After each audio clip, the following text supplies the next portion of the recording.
Gold, trusted gold buyers. మీరు తాకట్టు పెట్టిన బంగారాన్ని విడిపించి ఈ రోజు ఉన్న మార్కెట్ ధరకు కొనబడను.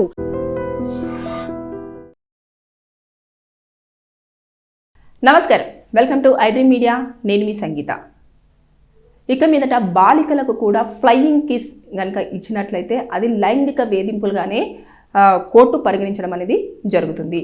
రీసెంట్గా ముంబై స్పెషల్ కోర్టు ఒక కేసులో 3 ఏళ్ల పాటు జైలు శిక్ష, దాంతోపాటు 3,000 రూపాయల ఫైన్ విధిస్తూ ఒక వ్యక్తికి శిక్షను ఖరారు చేయడం జరిగింది. అసలు ఏం జరిగింది అనేది మనం ఒకసారి వివరాల్లోకి వెళ్ళి తెలుసుకున్నట్లయితే, ఆ పాపకు కరెక్ట్గా 7 ఇయర్స్ ఉన్నప్పుడు ఒక వ్యక్తి ఒక ఈవెంట్లో ఆ పాపను తన సైడ్కు లాక్కొని మరి ఆవిడకు కిస్ చేసి తర్వాత నెక్స్ట్ ఆవిడ దూరంగా ఉంటే ఫ్లయింగ్ కిస్ ఇవ్వడం కూడా జరిగింది.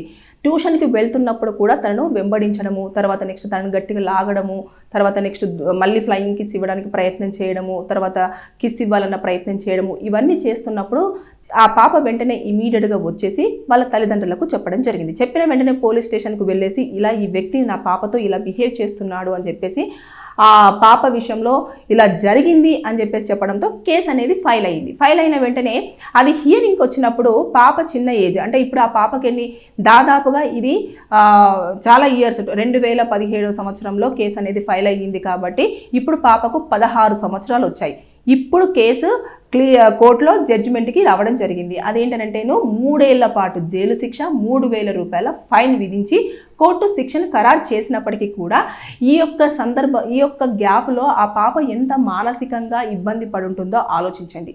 దాంతోపాటు పిల్లలు ఎప్పుడైనా సరే ఒంటరిగా ఉన్నప్పుడు కొంతమంది ఏదో చిన్నపిల్లలు కదా అని చెప్పేసి బుగ్గలు గిల్లడము, తర్వాత ఏదో చేయాలని చెప్పేసి హక్ చేసుకోవడము, ఇలా చేయడము, అలా చేయడం, నీకు ఐస్ క్రీమ్ కొనిస్తానని చెప్పేసి పక్కకు తీసుకెళ్లడము, ఇలాంటివన్నీ చోటు చేసుకొని కొన్ని అఘాయిత్యాలు కూడా చోటు చేసుకుంటున్న నేపథ్యంలో ఇవన్నిటిని కూడా కోర్టులో ఇప్పుడు హియరింగ్ టైంలో ప్రస్తావనకు రావడం జరిగింది. కానీ అక్కడ లక్ ఏంటంటే ఆ పాప పైన ఎలాంటి అఘాయిత్యం జరగలేదు, కానీ అతను గట్టిగా లాక్కోవడము, హక్ చేసుకోవడము, ఫ్లయింగ్ కిస్ ఇవ్వడము, ఇలాంటివన్నీ జరిగినాయి. కాబట్టి వెంటనే ఇమీడియట్గా పేరెంట్స్ రియాక్ట్ అవ్వడము, పోలీస్ స్టేషన్లో కంప్లైంట్ ఇవ్వడం, కేసు ఫైల్ అవ్వడము, అది రీసెంట్గా ఒక 4 రోజుల క్రితము మన జడ్జిమెంట్ రావడం అనేది జరిగిపోయింది.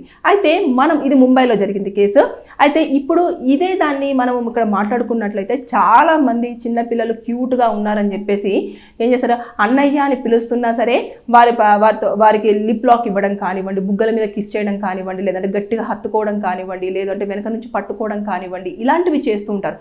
ఒకవేళ మీరు మీ మనసులో ఎలాంటి దురుద్దేశం లేకుండా అలా చేసినప్పటికీ కూడా ఎవరైనా దాన్ని చూసేసి పాపతో ఇలా మిస్బిహేవ్ చేస్తున్నారు అని కనుక కేసు ఫైల్ చేసినట్లయితే అనవసరంగా మీరు జైల్లో కూర్చోవలసిన పరిస్థితి చోటు చేసుకుంటుంది. జాగ్రత్తగా ఉండండి.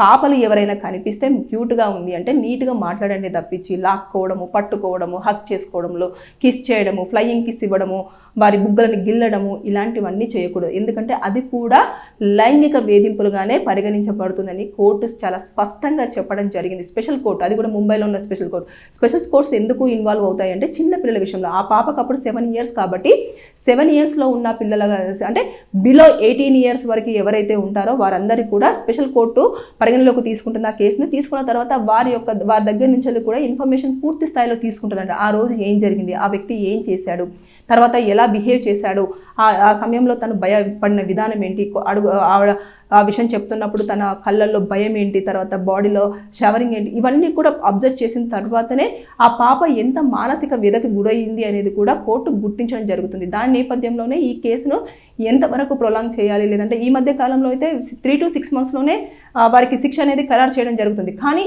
ఇది అప్పటి నుంచి ఇప్పటి వరకు అంటే ఇక్కడ ఎలాంటి అఘాయిత్యాలు జరగలేదు. దాంతోపాటు ఈ ప్రూఫ్స్ అన్నీ కూడా సబ్మిట్ చేయడానికి టైం పడుతుంది. ఎందుకంటే గల్లీలో సింగిల్గా వెళ్తున్న పాపను హక్ చేసుకోవడం కానివ్వండి, లాగడం కానివ్వండి, ముద్దు పెట్టడం కానివ్వండి, ఫ్లయింగ్ కిస్ ఇవ్వడం కానివ్వండి, ఇలా ఒక ఐ బ్లింక్ చేయడం కానివ్వండి, పాప చూడంగానే అంటే కన్ను కొడుతుంటారు అని చెప్పేసి అంటారు కదా, అలాంటివి ఇవన్నీ కూడా ఇక మీదట నేరంగానే పరిగణించబడతాయి. కాబట్టి దయచేసి అబ్బాయిలు అలర్ట్గా ఉండండి. పిల్లల విషయంలో మరీ జాగ్రత్తలు పాటించకపోతే అనవసరంగా జైల్లో కూర్చోవలసిన పరిస్థితి వస్తుంది. మీ పైన ఒక క్రిమినల్ కేసు అనేది ఉంటుంది. అది ఎప్పటికీ కూడా మీరు లైఫ్ లాంగ్ క్యారీ చేయాల్సిన సిచ్యువేషన్ వస్తుంది అన్నట్టు. అంటే చుట్టుపక్కల వాళ్ళందరూ కూడా మిమ్మల్ని వేలెత్తి ఇలా బిహేవ్ చేశాడు, ఈ చిన్న పాప విషయంలో ఇలా చేశాడు, సో పెద్దవాళ్ళ మన పట్ల ఇంకెంత అమానుషంగా బిహేవ్ చేస్తాడో అని చెప్పేసి అన్నది మైండ్లో సెట్ అయిపోతుంది. అంటే సొసైటీ ఎప్పుడు కూడా మంచి కంటే కూడా చెడుని ఎక్కువగా అట్రాక్ట్ చేసుకుంటుంది. తర్వాత దాని మీద ఎక్కువగా కన్వర్జేషన్స్ అనేవి కూడా ట్రావెల్ అవుతూ ఉంటాయి. కాబట్టి దయచేసి ఇక మీదట పిల్లల విషయంలో జాగ్రత్తలు పాటించండి, లేకపోతే మీకు ఇబ్బంది జరిగే అవకాశం ఉంటుంది. ఇకపోతే టీచర్స్ కూడా కొంతమంది ఎలా ఉంటారంటే ఇక్కడ పిల్లలు ట్యూషన్కి వెళ్ళినప్పుడు వాళ్ళు ఏం చేస్తారు, అమ్మాయిలు అబ్బాయిలు ఉంటారు. తర్వాత మేల్ టీచర్ అయినా ఉండొచ్చు, ఫీమేల్ టీచర్ అయినా ఉండొచ్చు. మేల్ టీచర్ ఏం చేస్తారు పిల్లల్ని, ఆడపిల్లల విషయంలో కొంతమంది విషయంలో చాలా స్పెషల్ ఇంట్రెస్ట్ చూపిస్తుంటారు. వారిని అందరినీ పంపించినా కూడా ఆ పాపను కూర్చోబెట్టేసి నువ్వు చదువు అని చెప్పడము, తర్వాత తాకరాని చోట్లలో తాకడము, తర్వాత లేదంటే తనకు చాక్లెట్ ఇస్తూ, బిస్కెట్ ఇస్తూ, లేదంటే ఏదో ఒకటి ఆశ చూపించేస్తూ వాడి యొక్క కోరికలను తీర్చుకోవడం, ఇవన్నీ కూడా ఇన్నర్గా జరుగుతుంటాయి. ఇలాంటి కేసులన్నీ కూడా మా దగ్గరికి ఎక్కువగా వస్తాయి, కానీ బయటకు కొంతమంది ఎక్స్పోజ్ చేయకపోవచ్చు. పేరెంట్స్ ఇమీడియట్గా అలర్ట్ అవ్వడం, కేసులు ఫైల్ చేయడము, అడ్వకేట్ని అప్రోచ్ అవ్వడము, లేదంటే ఇలా చేయడము, లేదంటే ట్యూషన్ మానిపించడము. కాబట్టి పిల్లలు ఎప్పుడైనా సరే ఏదైనా విషయం చెప్తున్నప్పుడు, ఎవరైనా ఇలా బిహేవ్ చేస్తున్నప్పుడు మీరు క్లుప్తంగా అడిగే ప్రయత్నం చేయండి. వారు వీరి పట్ల ఎలాంటి బిహేవియర్తో ఉన్నారు అనేది వారు చెప్తున్నప్పుడు మీరు కావాలంటే కొన్ని క్వశ్చన్స్ అడగండి. ఇలా జరిగిందా, ఇలా ఏమైనా చేశాడా, ఇలా జరుగుతుందా అని చెప్పేసి అంటే అప్పుడు ఓకే, తను కరెక్ట్ వేలో అమ్మాయితో బిహేవ్ చేయట్లేదు కాబట్టి మనం కేసు ఫైల్ చేయాల్సిందే, లేదా ఇంకేమైనా చేయాలా అనేది మీరు డిస్కషన్ చేసుకున్న తర్వాత చర్యలు తీసుకుంటే ఇలాంటివి కొన్ని ప్లేసులలో అరికట్టడానికి ఛాన్సెస్ అయితే ఉంటాయి. ఎందుకంటే ఇప్పుడు వాళ్ళు ఇమీడియట్గా అలర్ట్ అయ్యారు కాబట్టి పాప సేఫ్. దాంతోపాటు ఆ వ్యక్తి ఎవరైతే ఉన్నారో ఆ వ్యక్తి చేయాల్సిన అఘాయిత్యాలు ఏవైనా ఉన్నా అది తొందరగా అరికట్టినట్టుగానే అయ్యింది. ఎందుకనంటే ఒకవేళ చెప్పలేము, ఆ పాప కొంచెము 7 years పాప కాబట్టి ఏదో చాక్లెటో లేకపోతే ఐస్ క్రీమో లేకపోతే ఇంకేదో చిన్న చిన్న బొమ్మలో అవి చూపించిన తర్వాత ఫ్రెండ్స్ అందరు గ్యాదర్ అవుతారు. గ్యాదర్ అయిపోయిన తర్వాత వాళ్ళు ఏం చేస్తారంటే ఈ పాపను ఎక్కడికో తీసుకెళ్ళిపోయి ఆ అమ్మాయి మీద అఘాయిత్యాలు చేయడము, చంపేయడము, ఇలాంటివన్నీ చోటు చేసుకుంటున్నాయి. కాబట్టి ఈ సందర్భంలో ఇక్కడ మాత్రం ఇలాంటిది జరగలేదు.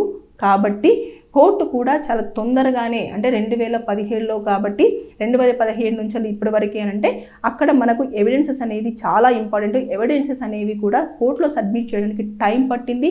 అక్కడ చూసిన వాళ్ళు కూడా చెప్పడానికి ముందుకు రావడానికి కూడా టైం పట్టింది. కాబట్టి ఈ గ్యాప్లో మొత్తం అన్ని కలెక్ట్ చేసుకున్న తర్వాత ఆ స్పెషల్ కోర్టు రీసెంట్గా 3 years జైలు శిక్ష, 3,000 రూపాయల జరిమానా విధించేసి నిందితుడిని జైలుకు పంపించడం జరిగింది. ఏదేమైనా సరే కానీ పిల్లల విషయంలో, బాలికల విషయంలో, అంటే గర్ల్స్, వెరీ టీనేజ్ పిల్లలు ఉంటారు చూడండి, 18 years బిలో వారి విషయంలో అబ్బాయిలు ఎవరైనా సరే మీ ప్రవర్తన విధానం సరిగ్గా లేకపోతే అనవసరంగా కేసులలో ఇరుక్కోవాల్సిన పరిస్థితి చోటు చేసుకుంటుంది. జాగ్రత్తగా ఉండండి. పేరెంట్స్ మీరు కూడా ఆడపిల్లల విషయంలో మాత్రం తగిన జాగ్రత్త తీసుకోవాలి. వారిని ఎప్పటికప్పుడు కనిపెడుతూనే ఉండాలి. వారు ఏ విషయం చెప్పినా సరే క్లుప్తంగా వినే ప్రయత్నం చేయండి. మీకు ఏమైనా డౌట్స్ ఉంటే కూడా వారిని అడిగి ఇలా జరిగిందని తెలుసుకొని అక్కడ ఏమైనా తప్పు జరుగుతుంటే దాన్ని ఇమీడియట్గా స్పందించే ప్రయత్నం అయితే చేయాలని నేను ఈ వీడియో చెప్తున్నాను. Thank you.